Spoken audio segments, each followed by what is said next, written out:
आगामी लोकसभा चुनाव को लेकर विपक्षी दलों ने पटना में बड़ी बैठक की। बैठक के दौरान कई सारी बातें निकलकर सामने आई, लेकिन इस दौरान जब पटना में बड़ी बैठक हो रही थी तो उत्तर प्रदेश से ओपी राजभर ने इस बैठक को लेकर बड़ा बयान दिया। उन्होंने साफ कहा कि बैठक में कितने बड़े भी नेता शामिल हो जाएं, लेकिन जब तक मायावती इस गठबंधन का हिस्सा नहीं होंगी तब तक बीजेपी को नहीं हराया जा सकता। जी हां, राजभर ने एक बार फिर से विपक्षी दलों को बसपा सुप्रीमो मायावती से बात करने की सलाह दी। उन्होंने कहा कि सभी विपक्षी दलों को मायावती से मिलकर बात करनी चाहिए और उन्हें विपक्षी दलों के साथ आने के लिए मनाना चाहिए।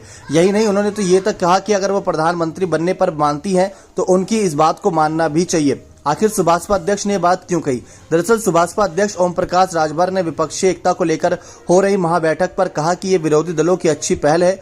अब वहां जो बैठक में तय होता है, जो रणनीति बनाई जाती है, उसमें और दूसरे विपक्षी दलों को जोड़ा जाए। राजभर ने आगे कहा कि इसमें दूसरे विपक्षी दल और बहुजन समाज पार्टी, लोक दल, सुभाषपा को भी साथ लेने की पहल होनी चाहिए। हम तो ये कहते हैं कि जितने भी दल आज वहां हैं वे सभी 20 के 20 दल मिलकर मायावती जी से इस बारे में बात करें। ओम प्रकाश राजभर ने कहा कि सभी विपक्षी दल मिलकर मायावती जी से बात करें और उन्हें समझाएं। अगर वो नहीं मानती तो उन्हें ही प्रधानमंत्री बनाने का मौका दे दें। सभी दल उन्हें कहें कि हम आपको ही प्रधानमंत्री बना देते हैं। जब विपक्षी एकता की बात हो तो वहां सबसे पहले प्रधानमंत्री की बात होनी चाहिए। जो नेता जैसे माने उसे वैसे मनाया जाए। दरअसल राजभर शुरुआत से ही दलित प्रधानमंत्री बनाने का सुझाव देते आए हैं।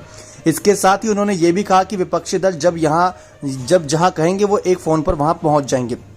अभी देखा जाए तो जो विपक्षी दलों की बैठक हुई, इसमें 15 से ज्यादा मुख्य दलों ने शिरकत करी। 2024 को लेकर, चुनाव को लेकर चर्चा हुई, लेकिन इसमें मायावती को नहीं बुलाया गया, राजभर को नहीं बुलाया गया। अब बीजेपी का दावा है कि विपक्षी दल कुछ भी कर ले, लेकिन देश में एक बार फिर से बीजेपी की सरकार बनेगी और प्रधानमंत्री नरेंद्र मोदी तीसरी बार पीएम बनेंगे। लेकिन अगर यहाँ पर राजभर ने कहा कि अगर आपने मायावती को नहीं लिया तो आपके साथ जो पिछड़ा दलित वोट बैंक, अल्पसंख्यक वोट बैंक है, वो आपके साथ नहीं चलेगा। लेकिन देखा जाए यही वोट बैंक की राजनीति तो कांग्रेस भी करती है, तो मायावती को क्यों साथ लेना?